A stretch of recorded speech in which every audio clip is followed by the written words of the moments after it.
Hoş gördük hər birinizi, dəyərli YouTube kanalımın izləyiciləri. Mən Mətanət Nəbiyeva sizlərə bütün təfəkkür modellərindən məhz bu video izahda bəhs edəcəm. Vaxt itirmədən keçək mövzu izahımıza. Bilirik ki, təfəkkür məntiqi, tənqidi, yaradıcı, abstrakt, praktik, analitik və produktiv təfəkkür olaraq bir neçə istiqamətdən təşkil olunur. Gəlin indi bu təfəkkür modellərinə ətraflı cavab tapaq. İlk olaraq bəhs edəcəm sizə məntiqi təfəkkür modelindən. Məntiqi təfəkkür fərdin və yaxud da ki, şagirdin ətraf aləmi dərk etməsi ilə, ətraf aləmi anlaması ilə bağlı ola bilər. Və yaxud da ki, nizamlı şəkildə bir fikirdən digər fikrə keçmək kimi biz bunu ifadə edə bilərik. Məntiqi təfəkkür özü bir neçə düşünmə formasından təşkil olunmuşdur. Gəlin bunlara baxaq. İlk olaraq bəhs edəcəm mən sizə konvergent düşünmədən. Konvergent düşünmə hazıra meyilli olan. Necə düşünmədir? Hazıra meyillidir. Yəni, hər hansı bir problemi həll etmək üçün özünə əziyyət vermir. Məsələn, pirog hazırlayıram, pirog alınmadı da hazır reseptdən istifadə edirəm. Başqa bir yoldan istifadə edərək o pirogu hazırlamağa əgər mən cəhd eləmirəmsə, bu mənim konvergent düşüncədə olduğum anlamına gəlir. Düzdürmü? İndi mən az sonra divergent düşünmədən bəhs edəcəm. Divergent düşünmədə şəxsin yeni yol axtarışında olmağından danışacağıq. Gəlin konvergent düşünmənin xüsusiyyətlərinə baxaq. İndiyə qədər deyir ki, qəbul olunmuş yol düzdür. Hər hansı bir yol axtarmağa konvergent düşüncədə olan insanlar zaman sərf eləmir. Deyir ki, hər bir sualın bir cavabı var və bir mümkün həlli yolu var. Çünki hazırdan istifadə edir axı. Məsələn, misalı həll edəndə elə hazır qaydadan, düsturdan istifadə edəcək. Hazır qaydadan istifadə elədiyinə görə nəticəni də tez alır. Çünki əziyyət vermir özünə nəticəyə fərqli yolla çatmaq üçün. Əlavə fikir tapmaqda çətinlik çəkir. Çünki hazırdan istifadə edir, hazıra meyillidir. İdeya fikirləri, yəni çox ideya olduğu üçün və yaxud da ki, belə deyim də, niyə qiymətləndirərək seçməyi bacarır? Çünki hazır yollar var, başqalarının ideyaları, başqalarının fikirləri var, ona görə onların arasından qiymətləndirib seçə biləcək. Və qısaca hazıra meyillidir. Yəni, nəticəyə çatmaq üçün hazır qaydadan başqa heç bir fəaliyyəti icra eləmir. Köhnə fikirlidir bunlar. Keçirəm növbəti divergent düşünmə. Divergent düşünmə daim özünə əziyyət verən yenilikçidir. Yenilikçi olan düşünmə modelidir. İdeya fikir topluyor. Yəni, müəyyən bir problem baş verib, hazır yoldan istifadə eləmir. Deyir ki, məsələn, mən bu problemi həll eləmək üçün tutalım ki, getdiyim yerdə yolda tıxac var, mən alternativ hansı yolla gedəcəyim məkana çata bilərəm. Və yaxud da ki, hazır bir reseptdən istifadə edərək pirog hazırlamışam, pirog yanıb və yaxud da ki, şəkəri az çıxıb. Başqa necə eləyə bilərəm ki, fərqli olsun? Bax, bu divergentdir. Necə edeyim ki, daha fərqli olsun? Bu divergent düşünən insanlara aid xüsusiyyətlərdir. Qəbul olunmuş yolun əleyhinə çıxır, yeni yol axtarır, yəni hazıra meyilli deyil. Problemi yeni həll yolu axtardığı üçün təbii ki, ona görə problemi tez həll eləməkdə də neyəcək? Çətinlik çəkəcəkdir, düzdürmü? Əlavə fikirlər, düşüncə tapmaqda da yaxşıdırlar. Bunlar əlavə fikir, düşüncə tapdığına görə də ona görə bax, problemi tez həll etməkdə çətinlik çəkir. Yəni, bir var hazırdan istifadə edeyim, nə var ki, 2 dəqiqənin içində problemi həll elədim. Amma mən özümə alternativ yol fikirləşirəmsə, başqa yol fikirləşirəmsə, o vaxt sərf edəcəm buna, düzdürmü? Bu da bizim divergent düşünmə. Konvergent köhnə fikrə uyğundur, divergent yenilikçidir. Ardıcıl düşünmək. Ardıcıl düşünmək müəllimlər addım-addım, mərhələli şəkildə düşünməli. Yəni, bir addım bitəndən sonra mən digər addımın icrasına keçə bilərəm. Hər hansı hadisənin necə davam etməsi, səbəb-nəticə əlaqəsinin tapılması, şərt əsaslandırmanı özündə əks etdirir. Və bir addım bitəndən sonra digərinə keçməkdir. Daha çox hansı bilik modeli ilə uyğunluq təşkil edər sizcə? Prosedural. Çünki prosedural bilikdə də bir alqoritm var, ardıcıl düşünməkdə də. Məsələn, mən və yaxud da ki, siz müəllim olmaq üçün nə edirik? İlk öncə 11 il oxuyuruq, yəni ümumi nümunəni deyirəm. Daha sonra ən azından bir 4 il bakalavr oxuyuruq, MİQ imtahanlarında iştirak edirik. Bax, hər biri bir addımdır. 11 il bir addımdır. bakalavrda oxumaq bir addımdır, milli imtahanına hazırlaşmaq, iştirak etmək özü bir addımdır və ən son müsahibə mərhələsində vakasiya tuturuq, müsahibə mərhələsində iştirak edirik. Bunların hər biri müəllim olmağa kimi, yəni son etapa kimi bizim keçəcəyimiz addımlardır. Və yaxud da ki, deyirəm ki, çörəyin alınma mexanizmi var. Çörək, yəni süfrəyə gəlmək üçün hansı yollardan keçir? İlk öncə toxum tarlaya səpilir, ona qulluq olunur, biçilir, üyüdülür, daha sonra xəmir hazırlanır, düzdürmü? Çörək bişirilir, çörək halına gətirilir və biz onu nə edirik? Marketdən alıb gətiririk, qoyuruq süfrəyə. İndi evdə hazırlayanlar da var. Təbii ki, bunlar nəyə nümunədir? Ardıcıl düşünməyə nümunədir. Yəni bir addım bitəndən sonra digərinə keçmək. Məsələn, bir dənə də nümunə qeyd edeyim, daha yaxşı yadınızda qalsın. Mən 5-ci mərtəbəyə qalxmaq üçün 1-dən, 2-dən, 3-dən, 4-dən hər birindən keçməliyəm də. Yəni addım-addım, bir addımı icra edib o birinə keçirəm. Nümunə şəklində bu cür dedim. Və yaxud da ki, ibtidai sinif şagirdləridir, vurma bölməni öyrənmək üçün ilk öncə toplama çıxmanı öyrənirlər. Düzdürmü? Yəni bir addım bitib digər addıma keçirik. Bu bizim ardıcıl düşünmə. Sonra verbal düşünmə səsli düşünmədir. Necə düşünmə oldu? Səsli. Bu daxili səs də ola bilər. Yəni danışdığımız nümunələr də ola bilər. Düşüncəni dilə gətirmək, fikir ifadə etmək bacarığıdır. Danışanda şagird düşüncələrini yönəldirsə, daha sonra bu proses mürəkkəbləşib daxili nitqə çevrilirsə, bu verbal düşünmə adlanır. Deyir ki, insan özünü eşidəndə daha yaxşı möhkəmləndir. Yəni verbal düşünmə səsli düşünmədir. Biz bu düşünməni icra etmək üçün görsəl olan şəkillə, qrafikə, təsvirə ehtiyac duymuruq. Verbal necə düşünmədir? Səsli düşünmədir. Sonra keçirik, görək burada slaydda bizdə ikinci nə açılır?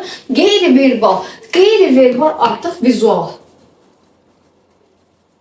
Yəni necə düşünmədir? Görsəl. Görürəm, mütləq haqqında danışdığım bir şeyi görürəm. Hər hansı bir informasiyanı emal edərkən, problemi həll edərkən vizual mühakiməyə əsaslanmaqdır. Məsələn, deyirəm ki, hər hansı bir nəticəni görüb onu proqnozlaşdırıramsa, şəkildən, heykəldən, maketdən, çertyojdan istifadə edirəmsə və yaxud da ki, coğrafiya dərsidir, biri var, mən İtaliyanı deyim ki, İtaliya çəkməyə bənzəyir, səsli şəkildə. Onu verbala aid edə bilərik. Amma görsəlləşdirirəm, görsəl şəkildə göstərirəmsə xəritənin üzərində və yaxud da ki, slaydın, təsvirin üzərində onu qeyri-verbala aid edə bilərik. Qeyri-verbal nədir? Vizuallaşdırmadır. Bu vizuallaşdırma daha çox görsəl olur. Biri var, göz önündə canlandırasan. O canlandırmanı da, bəli, əgər sual versəz ki, biz onu qeyri-verbal götürə bilərikmi? Göz önündə canlandırmanı da qeyri-verbala nümunə kimi götürə bilərik. Növbəti, sistemli düşünmək. Sistemli düşünmək deyir, bizi əhatə edən anlayışları, ideyaları təhlil edib hissələrə parçalamaq, düzgün bölüşdürmək və daha yaxşılaşdırmaq bacarığıdır. Məsələn, deyirəm ki, vaxtın sistemli, səmərəli bölünməsi. Buna nümunə kimi nə deyə bilərik? Öncədən nəticəni görə bilirəm də, baş verən prosesin öncədən müsbət və yaxud da ki, mənfi nəticəsini görürəmsə, bu sistemli düşünmədir. Burada da parçalama var, təhlil etmə var. Məsələn, deyirəm ki, ətrafımızda bir zavod var. Bu zavod bizim ətrafımızda olan çaya, belə deyim, ziyanlı axıntılar, ziyanlı tullantılar və yaxud da ki, digər tullantılar oradan ixrac olunur, çaylara axıdılır. Biz də həmin çayın suyundan istifadə edirik, orada məsələn olan balıqlardan istifadə edirik. Həmin balıqlar su, ziyanlı maddələrlə zəhərləndiyi üçün deməli o zavod birbaşa bizim sağlamlığımıza ziyanlıdır. Yəni həmin zavodu təhlil elədik ki, çaya axıntı axıdır və yaxud da ki, balıqlar yaşayır həmin çayda. Yəni bunları parçaladıq, təhlil elədik, həmin zavodun bizə olan ziyanını gördük. Və yaxud da ki, hər hansı bir baş verən hadisənin müsbət nəticəsində görə bilərik. Yəni sistemli düşünmə öncədən təhlil edib nəticəni görə bilmək deməkdir. Yadda saxlayın. Bu sistemli düşünmə. Sonra keçid edirik növbəti məşhur deduktiv və induktiv düşünmə. Deduksiya şəxsin hazır qaydadan nəticə çıxarmaq. Bax, deduksiyada bunu çox müəllimlər qarışdırır. Birinci D gəlirsə, qayda gəlirsə, bu deduksiyadır. Yəni, ümumi qaydadan xüsusi nəticəyə doğru getmə prosesidir. Ümumi xüsusi yadınızda qalmırsa, qaydadan nəticəyə. Deduksiya birinci D gəlir. Qaydanın D-sı ilə yadda saxlayacaqsınız ki, qaydadan nəticə çıxarma prosesidir. İnduksiya bunun əksidir. İnduksiya nəticədən qayda çıxarma prosesidir. Məsələn, gəlin bir neçə nümunə ilə deyək. Bu bir qaydadır ki, əgər biz ağacı sulamasaq, bar verməyəcək. Həmin ağac, bitki quruyacaq, düzdürmü? Qaydadır. Deməli, mən də buradan özümə belə bir nəticə çıxarıram. Deməli, alma ağacı, həyatımızda da bir alma ağacı var. Onu sulamasam, alma ağacı bar verməyəcək. Düzdürmü? Qaydadan nəticəyə doğru getmişəm. Hansı proses adlanacaq bu? Qaydadan nəticəyə. Təbii ki, bu deduksiya adlanacaq. Və yaxud da deyirəm ki, lar-lər və yaxud da ki, dan-dən çıxışlı kal şəkilçisidir. Bu, Azərbaycan dilinin bir qaydasıdır, düzdürmü? Deyirəm ki, məktəbdən sözünün sonunda da dan-dən şəkilçisi var. Deməli, məktəbdən sözü qaydadan nəticəyə doğru gəldim. Çıxışlı halda da bu deduksiya olur. Və yaxud da ki, bir nümunədə tarixdən deyək. Deyirəm ki, 15-16-cı əsrlərdə mövcud olan bəzi müsəlman dövlətlərində soyurqal torpaq mülkiyyət formasından istifadə olunub. Sonra nümunə göstərirəm ki, məsələn, Dehli Sultanlığı, Moğol, Ağqoyunlu, Qaraqoyunlu da bu dövrlərdə mövcud olduğuna görə, deməli, soyurqalda onlarda da istifadə olunma ehtimalı yüksəkdir. Düzdürmü? Qaydadır ki, 15-ci, 16-cı əsrlərdə mövcud olan dövlətlərdə istifadə olunub bu torpaq mülkiyyət formasından. Düzdürmü? Qaydadan nəticəyə doğru gəldiyimə görə biz prosesi necə adlandırırıq? Deduksiya. Ümumi qaydadan xüsusi nəticəyə doğru. Siz də bunu öyrənmək istəyirsinizsə, əgər ixtisasınız üzərində öyrənsəz daha məsləhətlidir. Sonra bu belə. Keçirəm növbəti induksiyaya. Induksiya nəticədən qayda çıxarmaqdır. Məsələn, şagird dəftərdə görür ki, və yaxud da kitabda görür ki, 2-ni 3-ə vuranda da 6 almışıq. 3-ü 2-yə vuranda da 6 almışıq. Bu bir nəticədir. Məsələn, müəyyən bir misalın nəticəsi, müəyyən baş verən prosesin nəticəsi. Oradan özünə qayda çıxarırsa, deməli, qrupların yerini dəyişəndə hasil dəyişmir. Nəticədən qayda çıxarmışamsa, bu induksiyadır. Yadda saxlayaq. Əgər əksinə olsaydı, birinci bu qaydanı versəydi, sonra bu misalı versəydi, onda bəli, deduksiya kimi fikirləşə bilərdiniz. Və yaxud da ki, belə bir nümunə deyim, şagird dərsdə öyrənir ki, yol hərəkəti qaydalarını öyrənib, düzdürmü? Ki, yolu keçməyəndə, yolu düzgün keçməyəndə, piyada xəttindən keçməyəndə insanlar cərimələnir. Cərimələrə məruz qalır təbii ki, haqlı olaraq. Daha sonra bu qaydanı praktik olaraq tətbiq edirsə, yolu piyada xəttindən keçir, işıqfora fikir verib keçirsə, bu deduksiyadır. Baxın, qaydaya əməl elədim, deduksiyadır. Amma ilk dəfə, məsələn, götürək 2-ci sinif şagirdidir və yaxud da ki, 3-cü sinif şagirdidir. Bu uşaq, bu şagird yolu gedəndə görür ki, polis piyada xəttindən düzgün keçməyən, işıqforun qaydalarına əməl etməyən insanları cərimələyir. Nəticə gördü ki, düzgün keçməyib, nəticə olaraq neynədir? Cərimələndi.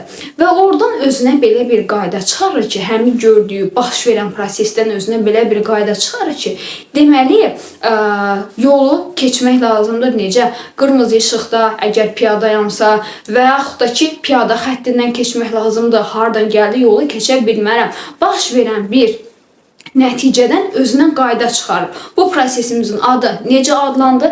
İnduksiya. Ümid edirəm ki, yəni bu sizə aydın oldu. Mütləq öz ixtisasınıza bunu uyğunlaşdırın, nümunələr şəklində qeyd edin ki, bunu öyrənə biləsiniz.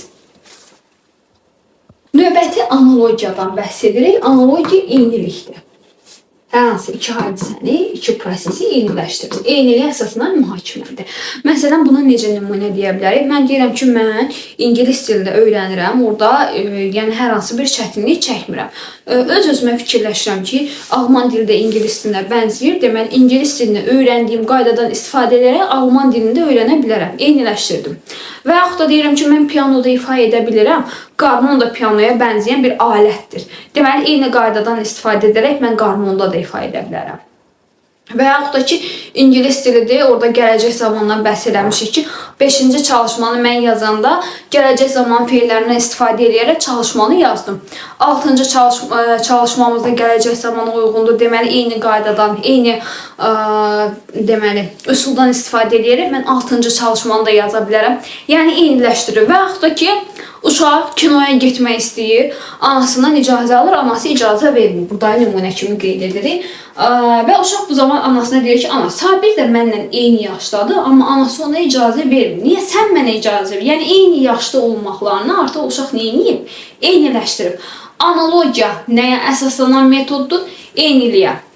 Və yaxud da ki, belə deyim də, şagird tarixi rahatlıqla öyrənir, orada xəritədir, sxemdir, müxtəlif dövlətlərin yerləşmə məkanıdır. Fikirləşir ki, öz-özünə niyə də coğrafiyanı öyrənməyim də, coğrafiyada da xəritə var, dövlətlərdən, müasir dövlətlərdən bəhs olur. Deməli, mən tarixdə istifadə etdiyim metoddan istifadə edərək coğrafiyanı da öyrənə bilərəm. Bax, bu analoji düşünmə və yaxud da ki, analogiyadır. Sonra keçək görək bizdə nə qaldı? Analitik düşüncə, bunu burada qısa deyəcəm, çünki analitik təfəkkürdən mən sizə geniş bəhs edəcəm.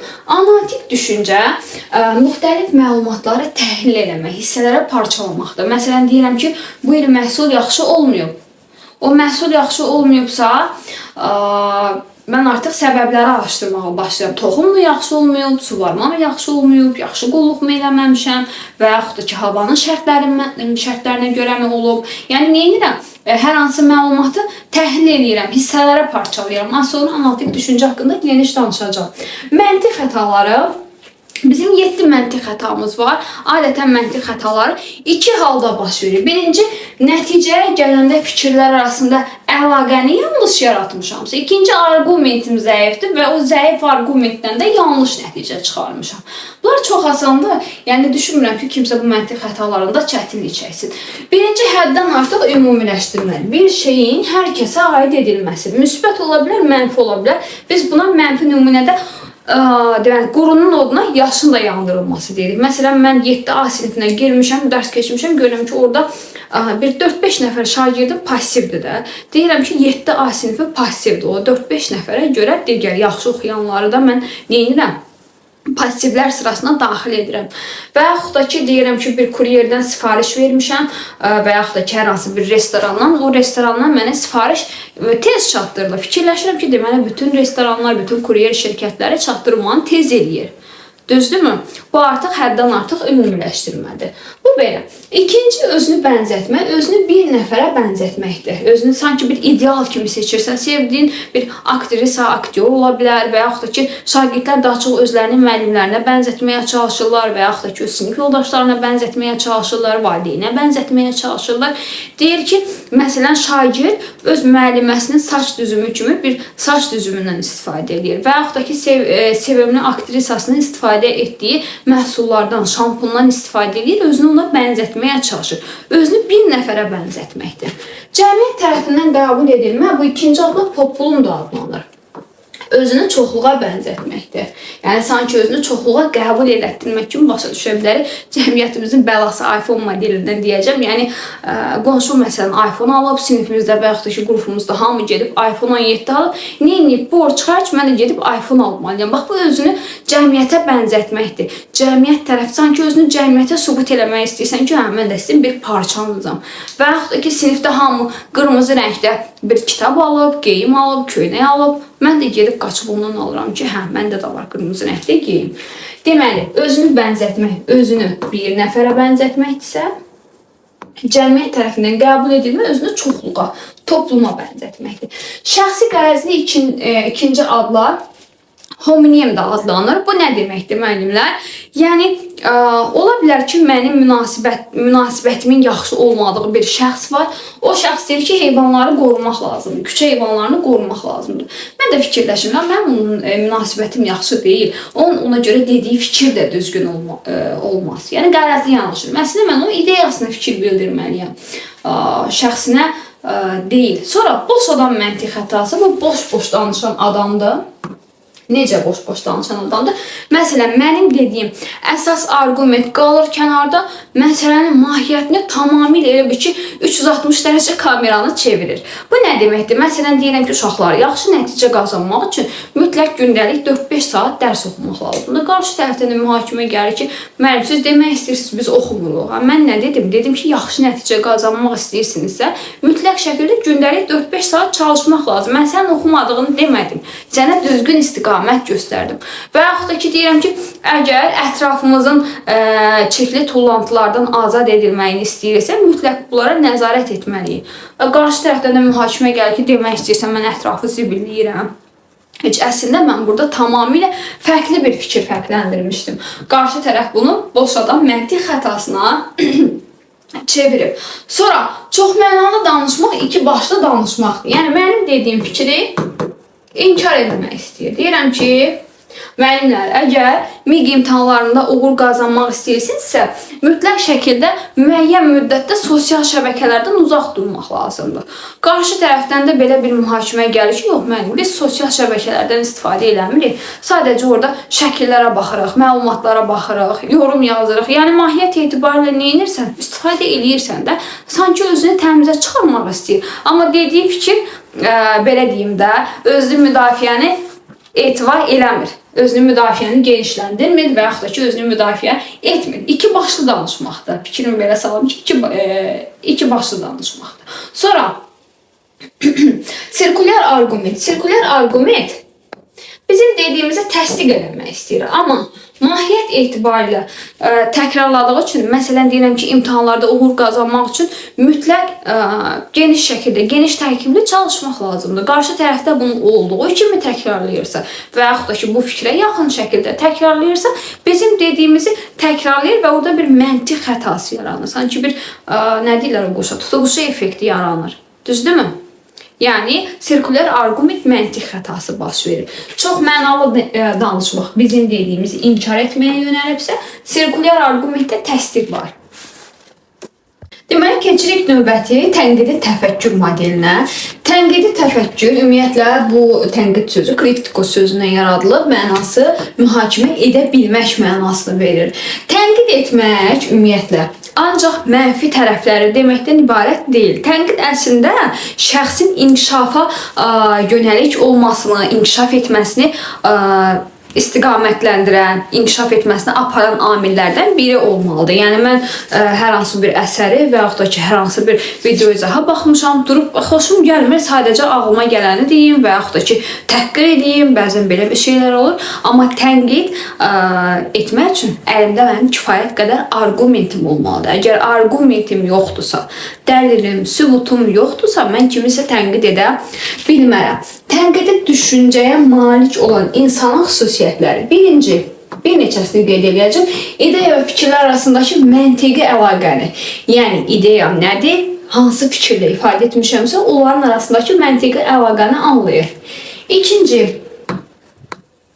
arqumenti müəyyənləşdirə, dəyərləndirə bilir. Yəni, sübutu həm müəyyənləşdirir, dəyərləndirir.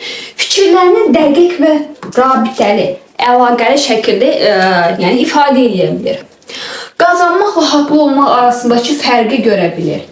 Müstəqil şəkildə öyrənə bilir. Müxtəlif baxışları təhrif etmədən qarşı tərəfin diqqətinə çatdıra bilir. Kifayət qədər sübutu olmayanda tənqidi kənara qoyur.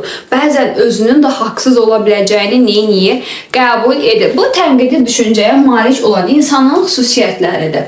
Tənqidi təfəkkürü formalaşdırmaq üçün bəzi bacarıqlar var. Bura interpretasiya etmək, qərəzsiz yanaşmaq, etibarlı mənbədən informasiya toplamaq, informasiyanı təhlil etmək kimi bacarıqlar var. Yəni, tənqidi düşüncəyə malik olan insanla, insanın xüsusiyyətləri ilə tənqidi təfəkkürün bacarıqlarını qarışdırmayın və diqqətli şəkildə dinləyirik. Tənqidi düşüncəyə aid bəzi sinif fəaliyyətləri var ki, fakt yoxsa fikirdir, yad planetli üçün səyahət turudur, gəlin bunu müzakirə edək, nə baş verərdi, qaydalar, seçim etmək bu kimi strategiyalardan ibarətdir. Gəlin bunlara nəzər yetirək. İlk öncə fakt yoxsa fikir. Fakt, obyektiv faktla subyektiv fikri fərqləndirmək bacarığıdır. Ümumiyyətlə, faktı sübut etmək mümkündür. Çünki faktdır. Sən onu hansısa bir mənbədən açıb sübut edə bilərsən ki, hə, bax, 1-ci Dünya müharibəsidir və yaxud da ki, nə bilim, Cəlil Məmmədquluzadənin Ölülər əsəridir. Buradakı faktı mənbədən açıb göstərə bilərsən. Yəni, onun doğru, yanlış olduğunu sübut etmək mümkündür. Fikir isə hisslərin ümumi ifadəsidir. Fikri sübut etmək, yəni, mümkün deyil. Faktı mən sübut edə bilirəm. Fikir isə subyektiv. Yəni, onu sübut etməyə, bəzən edə bilməyə bilərəm. Növbəti strategiyamız 4N1KH. Biz bunu Kipling də adlandırırıq. Bu sual-cavab texnikasıdır. 4 N-lə başlayan sual nə, niyə, nə vaxt, nə zaman. Bax, bu suallara cavab verir. Bir K, kim və bir H-la, yəni harda baş verən bir sual-cavab texnikasıdır. Daha çox informasiyanı toplamağa, təhlil etməyə yönəlib jurnalistikada və kriminologiyada istifadə oluna bilən bir modeldir. Yəni, necə texnikadır? Sual-cavab texnikası. Digər adlı da Kipling adlanır. Bunlardan gələcəkdə üsullarda bəhs olunacaq. Yad planeti üçün səyahət turu. Bu da şagirdlərə imkan verir ki, həm fərd, həm cəmiyyət olaraq necə olduğumuz haqqında dərindən fikirləşə bilsinlər. Bax, cəmiyyət sözü varsa bunu planetlə əlaqələndirə bilərsiniz. Yəni, sanki şagird kitabxanada olanda bir dövrlər arası səyahət kimi eləyir və orada kitabxananın arasında, kitabların arasında və yaxud da ki, kitab rəflərinin arasında bir yad planetli təsəvvür edin ki, oxuduğunuz məlumat haqqında, şagirdin oxuduğu kitab haqqında sual verir. Məsələn, müharibələr haqqında oxuyuruqsa, savaşlar haqqında oxuyuruqsa, deyir ki, məsələn, sizcə müharibə niyə baş verir? Müharibə səncə konflikti həll etməyin yeganə yoludurmu? Yəni, bu kimi yad planetli tərəfindən müəyyən suallar ünvanlanır ki, bu strategiyamızda yad planetli üçün səyahət turu adlanır. Növbəti texnikamız, yəni bunu müzakirə edək texnikasıdır ki, ortaya mövqeyə qoyub həmin mövqeyini müdafiə etməyi öyrənirlər. Məsələn, dostum Əli imtahanlarda iştirak edib, mənsə hələ imtahanlarda iştirak eləməmişəm. Və müəllimin keçirdiyi summativdən gedir söhbət. Eyni müəllimdir, A və B siniflərində summativ keçirəcək. O artıq summativi işlədiyi üçün hansı mövzular düşəcəyini, necə düşəcəyini bilir. Necə düşdüyünü bilir. O summativin nəticələrini mənimlə paylaşmalıdırmı və yaxud da ki, mənə necə kömək eləməlidir? Ortaya müəyyən mövqelər qoyuruq. A, B, C şəkildə. Məsələn, A-da deyirəm ki, summativin cavablarını yoldaşını ötürməlidir. Bu A fikridir. B variantında deyir ki, yox, sadəcə mövzular ona deməlidir. C variantında deyir ki, əksinə ona çalışmağa kömək eləməlidir. Buradakı yəni addımların əgər mövqelərini əsaslandırırsansa, müdafiə edirsənsə, bu gəlin bunu müzakirə edək texnikasıdır. Sonra nə baş verərdi? Bu da müəyyən proseslərə kreativ yanaşmağa kömək edir. İndi deyirsiniz, kreativlik yaxın yaradıcı təfəkkürdədir. Ümumiyyətlə, yadda saxlayın ki, təfəkkür modelləri bir-birlə əlaqəlidir. Birinin xüsusiyyətinə digərinin hər hansı bir texnikasında rast gəlmək olar. Deyirəm ki, məsələn, telefon olmasaydı nə baş verərdi? Hal-hazırda müasir dövrümüzdə internet olmasaydı nə baş verərdi? Yəni, kreativ yanaşırıq baş verən hər hansı bir hadisəyə. Dünyaya yeni yoldan baxırıq. Növbəti strategiyamız Sokrat dialoqudur. Sokrat dialoqu da sual-cavab texnikasıdır. Verilən cavabdan nə edir? Yeni bir sual çıxarır. Məsələn, şagird cavab verir, cavabda yeni bir sual çıxarır. Məsələn, soruşmuşam ki, dünya müharibəsi nə vaxt olub? Birinci dünya müharibəsi onun cəmiyyətə hansı təsiri olub? Şagird cavab verir ki, 1914-18-ci ildə təsirlərini sadalayır. Daha sonra onun verdiyi cavabda yeni bir sual çıxarıb şagirdin diqqətinə çatdırıram. Bu Sokrat dialoqu. Növbəti texnikamız görək burada bizə nə açılacaq? Seçim etmək insanın ehtiyacı və istəkləri arasında balansı qoruya bilməkdir, tənzimləyə bilməkdir.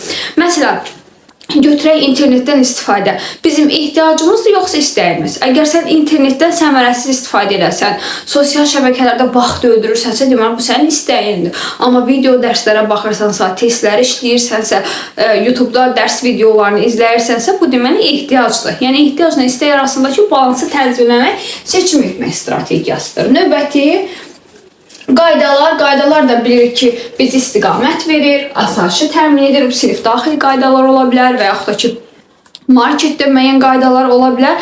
Təqdim olunan qaydalar arasından, məsələn, tutalım ki, 3 qayda təqdim olunub şagirdlərə, onların arasından ən uyğun qaydanı seçir. Daha çox mən bunu sinif qaydalarından deyə bilərəm. İndi qaydalar, prosedurlar dərsində bu haqda daha geniş məlumat ala bilərsiniz. Yəni, asayişi təmin etmək üçün, xaosu idarə etmək üçün, yarana biləcək xaosun qarşısını almaq üçün istifadə olunan texnikadır qaydalar.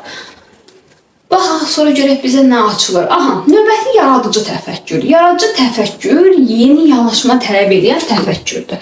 Və Bloom taksonomiyasının üst səviyyəsi, yəni yaratmaq. yaratmaqla əlaqəlidir. Hətta divergentin xüsusiyyətlərində biz burada görə bilərik. Yəni özündən yeni baxışlar, yeni yanaşmalar yaradır.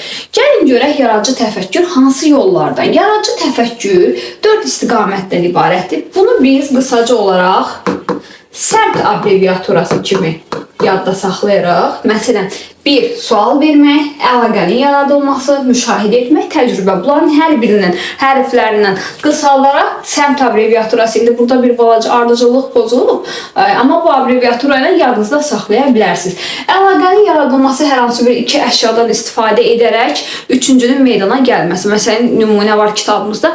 Təkərlə çamadan arasında əlaqə yaradaraq təkərli çamadan. Və yaxud da ki, kompüterlə telefon xüsusiyyətlərini birləşdiriblər, elektron lövhə, yəni üçüncü bir əşya yaranır. Sual vermək hər hansı bir yanaşmaya qarşı çıxmaq deməkdir. Bax, məsələn, sual verirsiniz ki, niyə divergent təfəkkürü məntiqə aparıblar da, yaradıcıda deyil? Qarşı çıxırsınız artıq, qəbul olunmuş fikrə qarşı çıxmaq, yeni suallar ünvanlamaq, sual vermək texnikasındadır. Təcrübə aparmaq nədir? Sınaqdan keçirmək. Nəyəsə yeni yaratmışsan, ilk öncə o sınaqdan keçirilir, düzdürmü? Ola bilər uğursuz olsun. Mütləq biz şagirdin diqqətinə çatdırmalıyıq ki, hər bir uğurun kökündə bir uğursuzluq dayanır. Düzdürmü? Yeni bir cihaz yaratmışıq. O cihazı cəmiyyətin istifadəsinə verməmişdən əvvəl nə etməliyik? Sınaqdan keçirməliyik. Və müşahidə etmək, ətraf aləmi gözətləmək kimidir. Yəni, nə baş verir, niyə baş verir, hansı davranışlar var? Ətraf aləmi ilə adından göründüyü kimi müşahidə etməkdir. Sonra keçid edirik problem həll etmədə addım yanaşması. Problem həll etmədə, məsələn, imtahanlarda uğur qazana bilmirəm. Bu mənim problemimdir. Düzdürmü ki, mən imtahanlarda kurikulumu yaza bilmirəm. İkinci, hər yolunu planlayırıq ki, plan qururuq ki, mən, məsələn, kurikuluma mütləq çoxlu situasiya işləyəcəm, video izahlara stabil baxacam. Yəni, bir gün baxıb, 5 gün baxmamaq, bu mənim nəyimdir? Problemimdir. Və o problemi həll eləmək üçün neynədim? Hər yolunu planladım ki, yəni video izahlara bu aralıqda bu cür baxacam. Üçüncü, o hazırladığımız, ikinci mərhələdə hazırladığımız planı həyata keçiririk ki, artıq yəni çalışmağa başladım, sistemli, düzənli. Və ən sonunda da qiymətləndirib, dəyərləndiririk imtahanlarda və yaxud da ki, hər hansı bir sınaq imtahanında biz nəticəni neyinirik? Yoxluyuruq. Bu, problem həll etmədə addım yanaşmasıdır. Keçid edirik növbəti bizim yeni təfəkkür modelimiz olan praktik təfəkkürə. Praktik təfəkkür deyil, insanı real həyatda qarşılaşdığı situasiyaları anlamaq, vəziyyətə uyğunlaşdırmaq, problemin ən məqsəd yönlü həll yolunu seçməkdir. Yəni, bildiyin qayda kağız üzərində qalmır, onu həyata keçirirsənsə, tətbiq edirsənsə, bu praktik təfəkkürdür. Biraz fənn üstü inteqrasiya və tətbiq etməyə xüsusiyyətlərini özündə daşıyır. Deməli, belə deyim də, şagird əgər qaydanı əzbər bilirsə, əzbər şəkildə qayda bilir. Bu praktik təfəkkür deyil. Amma o bildiyin, məsələn, təcilin qaydasını bilir fizikadan. Əgər onu həyata keçirirsə, tətbiq etmək kimi həyata keçirirsə, biz onu praktik təfəkkürə nümunə çəkə bilərik. Və yaxud da ki, şagird texnologiya dərsindədir, orada tikiş tikməyin qaydalarını öyrənir. Bu qaydanı bilir. Amma artıq real bir situasiyaya düşəndə, məsələn, məktəbə gələndə köynəyinin qolu yırtıldı. Onu əgər uyğun qayda ilə, öyrəndiyi qaydadan istifadə edərək bərpa edirsə, bax, o praktik təfəkkürdür. Və müəllimlər, və praktik təfəkkürü formalaşdıran bəzi yanaşmalar var. Birinci, real həyat probleminə əsaslanan bir metoddur. Yəni, şagird abstrakt biliklə deyil, konkret situasiyalarla üzləşir, biliklərini tətbiq etməyə məcbur olur. Yəni, az öncə çəkdiyim paltarın yırtılmış hissəsini tikmək. Bax, real situasiyaya düşdüm, artıq biliyimi tətbiq elədim. İkinci, nəticə yönümlü fəaliyyətdir. Nəticə yönümlü fəaliyyət nə deməkdir? Deyir, cavabla yox, istifadə oluna bilən nəticə ilə tamamlanır. Yalnız cavab yox, mən məsələn tutalım ki, öz praktikamı plan şəklində, sxem şəklində, rollu oyun şəklində, tövsiyə şəklində, model şəklində vermişəm. Bunu gələcəkdə deyə bilərik, biz istifadə edə bilərik, düzdürmü? Bu nəticə yönümlü fəaliyyətdir. Yəni, aldığımız nəticə bu şəkildə ola bilər. Fəaliyyəti və yaxud da ki, hər hansı bir problemi həll edəndə plan qurmuşam. Ondan gələcəkdə də istifadə edə bilərəm. Üçüncü, real vəziyyətdə olan düşünmədir. Şagird deyir ki, resurs, büdcə kimi real məhdudiyyətlər daxilində qərar verməyi öyrənir. Məsələn, sənin 150 manat pulun var, onu elə bölməlisən ki, 3 ay müddətində müəyyən hazırlıqlarına çatsın və yaxud da ki, kitabda verilən nümunə şəklində deyək ki, 150 manat sinifin büdcəsi var, onu elə qurmalısan ki, bütün sinif neyə bilsin? Səyahət edə bilsin. Hansı düşünmə oldu? Bu real düşünmə.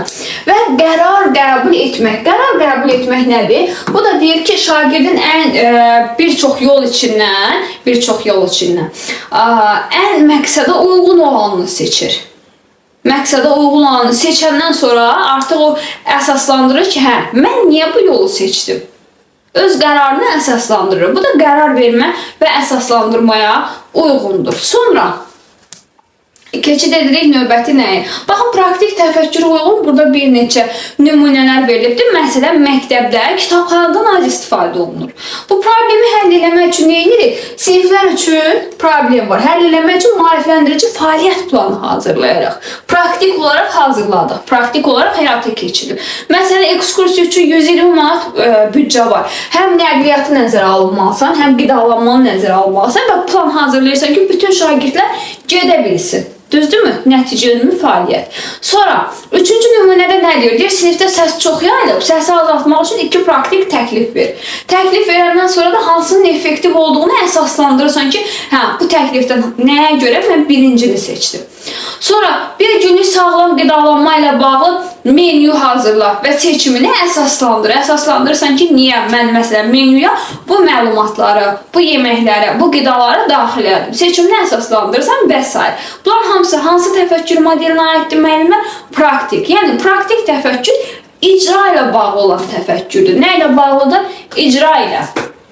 Sonra, abstrakt təfəkkür. Nə demək? Gözlə görə bilmədiyin, toxuna bilmədiyin anlayışlardır. Bu, psixologiyada da abstrakt təfəkkür deyir ki, insanın birbaşa hiss orqanları ilə görmədiyi, toxunmadığı konkret obyektlərə, anlayışlara, prinsiplərə, qaydalara əsasən düşünmə qabiliyyətidir. Məsələn, deyirəm ki, zaman su kimi axır. Metafordan istifadə edirəm də, yəni zaman sizcə su kimi axa bilər, bunun mahiyyətini izah edən şagirddə deməli, təfəkkürün növü abstrakt təfəkkürdür. Və yaxud da ki, deyirəm ki, müəyyən bir anlayış göstərmişəm ki, bu anlayışın mahiyyətini simvoldur da. Məsələn, ürək simvolu. Ürəyin mahiyyətini şagird deyir ki, hə, sevgini izah edir və yaxud da ki, bir bərabər anlayışı qurmuşam, deyir, bu bərabərliyi izah edir və yaxud da ki, nə bilim, başqa hər hansı müəyyən simvolları qoya bilərəm ki, bu sizin üçün nə ifadə edir? Şagirdlər onu izah edirsə, bu abstrakt təfəkkürün qollarına, formalarına aiddir. Gəlin onlarla tanış olaq. Deməli, konseptuallaşdırma tapşırıqları, simvolizm və metafora ümumiləşdirmə tapşırıqları. Bunlar abstrakt təfəkkürü reallaşdırmaq üçün istifadə olunan yoldur.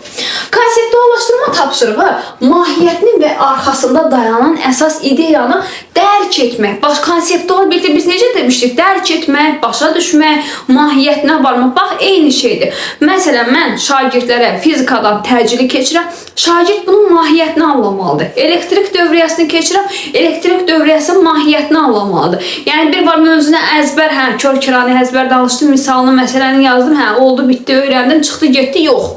Mahiyyətini öyrənməli, mahiyyətini başa düşməlidir. Məsələn, deyirəm ki, enerji çevrilməsi, izahını ver, funksiyada nə üçün istifadə edir, izahını ver, bu qrafikin nə üçün əhəmiyyəti var, izahını ver. Yəni, əsas mahiyyəti başa düşür. İkinci simvolizm və metaforadır. Məsələn, abstrakt fikirləri simvol kimi, obraz kimi vizuallaşdırır. Deyirəm ki, bərabərlik anlayışı bir simvolla, bərabər anlayışı ilə ifadə edə bilərəm. Və yaxud da ki, musiqi deyəndə musiqi işarəsi gəlir gözümüzün önündən, yəni simvollaşdırıram. Düzdürmü? Və yaxud da ki, deyirəm ki, dövlət anlayışlı bir simvol olsaydı nə ilə ifadə edərdin? Bax, bu simvolizm və metaforaya aiddir. Üçüncü, ümumiləşdirmə. Ayrı-ayrı fakt anlayışları ümumiləşdirir. Məsələn, bir neçə üsyan vermişəm. Ottaler, Jaklar üsyanı. Deyirəm ki, bunların ortaq xüsusiyyətlərini mənə de. və yaxud da 3 dənə mətin vermişəm, deyirəm bunların ortaq ideyalarını, hər üçündə işləyən ideyanı mənə deyin.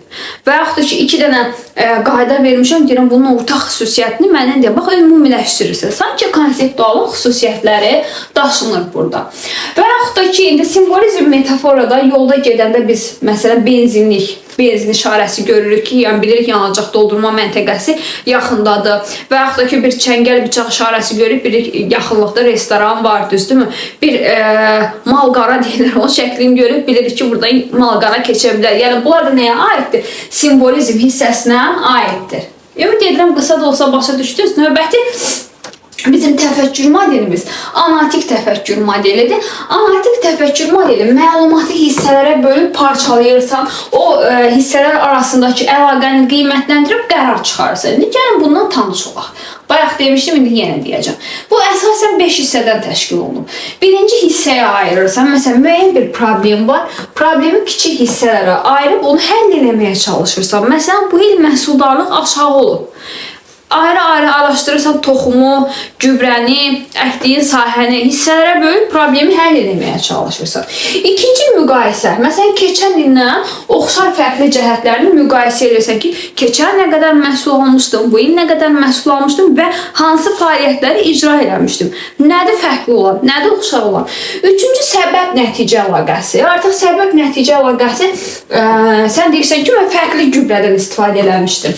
Artıq nəticəni tapdın, səbəbi tapdın və həmin səbəb oldu ki, fərqli gübrədən istifadə eləmişdin və yaxud da ki, fərqli bir sahədə əkmişsən məhsulu. Ona görə nəticə olaraq nədir? Məhsuldarlıq aşağı düşür. Sonra keçirik sübutla düşünmə. Sübutla düşünmə məsələ hər hansı bir məsələdə konfliktə girmisiniz və yaxud da ki, söz münaqişəsinə girmisiniz. Onu hər hansı bir mətindən, bir saniyə, mətindən məlumat nümunə kimi, mətin parçası kimi əsaslandıra bilərsən. Yəni sübutdur ki, al, bax, oxu, burada bu şəkildə yazılıb. Və alternativ izahlar eyni hadisə, problemin bir həlli yolunu deyil, bir neçə həlli yolunu təklif eləmək. Bax, bu alternativ izahdır, divergentdəki kimi. İkinci həll yoluna, üçüncü həll yolundan istifadə edə bilərik. Və sonuncu produktiv təfəkkür modelimizdə produktiv təfəkkür yeni yanaşmadır.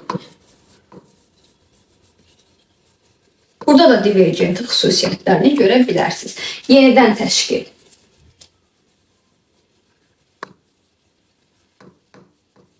Bu nə deməkdir? Məsələn, mən qısaca nümunə göstərim ki, illər öncə istifadə olunan bir mebelə yenidən təşkil edə bilərik. Onu boyaya bilərik və yaxud da ki, qulplarını əvəzləyə bilərik. Yəni, köhnənin yenidən təşkilidir. Yeni yollar fikirləşməkdir.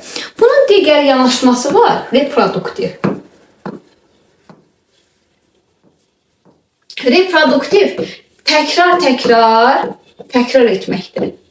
Necə təkrar etməkdir? Məsələn, tutalım ki, mən şirniyyat hazırlamaq istəyirəm. Elektrik sobam, yəni şirniyyatı hazırladım, qoydum sobaya, görürəm ki, soba işləmir. Əgər təkrar mən onu toka taxıb çıxarıramsa, bu artıq reproduktiv yanaşmadır. Amma əgər produktiv yanaşmada olsam, fikirləşərəm görək. Yəni, bu soba işləyirdi. Axı, mən keçən dəfə bundan dünən istifadə edəndə işləyirdi. Bugün işləmirsə, ola bilər ki, elektrikdə problem var, ola bilər ki, onun müəyyən şunurunda problem var və yaxud da ki, nəyinsə düzgün eləməmişəm. Bax, bu kimi problemləri fikirləşib, problemi həll etməyə çalışıramsa, bu artıq hansı yanaşma olacaq? Produktiv. Produktiv yanaşma necə yanaşmadır? Yenidən təşkilə əsaslanan yanaşmadır. Bəzi nümunələrə baxaq təfəkkür modellərində. Deyir ki, müəllim dərs zamanı eyni mövzuya aid 2 fərqli mətin təqdim edir. Şagirdlərdən bu mətndəki səbəb-nəticə əlaqələrini müəyyənləşdirib hansı arqumentlərin daha əsaslı olduğunu izah etmək tələb olunur. Şagird burada nə edir? Yəni, təhlil edir. Səbəb-nəticədən söhbət gedirsə, təhlil etməkdən söhbət gedirsə, alternativlikdən problemi kiçik hissələrə bölüb təhlil etməkdən söhbət gedirsə, Bu analitik təfəkkür modelidir. Müəllimə yadda saxlayırıq necə təfəkkür modelidir? Analitik təfəkkür modeli. Çünki nəticə çıxarır, müqayisə edir. Müqayisə edib nəticə çıxarmaq varsa hansı təfəkkür modeli olacaq? Təbii ki, biz buna çox vaxtı situasiyanı oxumanız lazımdır. Analitik təfəkkür modeli deyirik. Çünki kurikulumda bir dəfə demişik ki, 100%li qayda yoxdur. 2. Şagirdlərə konkret bir hadisə təqdim edilmir. Yalnız ədalət, məsuliyyət, azadlıq anlayışları verir və bunlar arasında əlaqə quraraq ümumi nəticə çıxarır. Bax, ümumiləşdirməkdir. Məsuliyyət, ədalət, azadlıq, bu anlayışları ümumiləşdirirsən. Bayaq biz qeyd etdik, abstrakt təfəkkürdə müəyyən anlayışları ümumiləşdirib bir başlıq altında qruplaşdırırsanız, bu abstrakt təfəkkürdür. Yadda saxlayırıq. Ümumi nəticə formalaşdırılması tələb olunur sizdə. Bax, bir neçə anlayış verilibsə, o anlayışları bir başlıq altında ümumiləşdirirsənsə və yaxud da ki, ümumən ümumiləşdirirsənsə, bu abstrakt təfəkkürdür. Sonra 3. Riyaziyyat dərsində şagirdə gündəlik həyatda rast gələn bir problem təqdim olunur. O, mövcud biliklərlə istifadə edərək problemi mərhələli şəkildə həll edir və nəticəni real vəziyyətə uyğun tətbiq edir. Burada hansı fəaliyyəti? Bəzən müəllimlər bunu düşünür ki, axı mərhələli şəkildə elədir.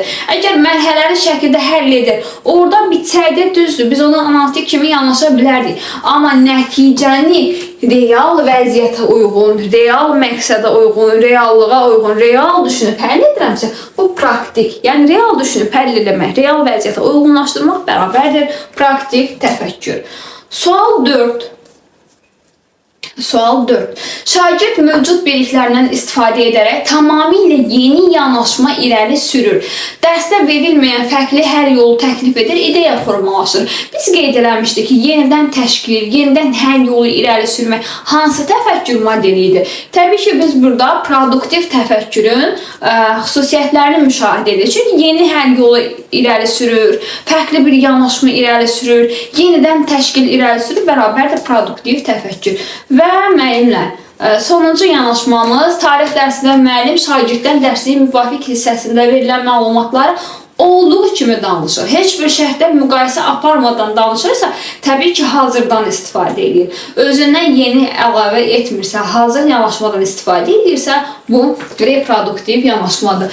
Müəllimlər, ümumilikdə təfəkkür modelləri haqqında bu qədər, yəni nümunələrlə də verdim yeni təfəkkür modelini. Yenə də çətinliyiniz yaranarsa və yaxud da ki, varsa, kanalımızda təfəkkürün test izahı da var. Ona da dinləyə bilərsiniz.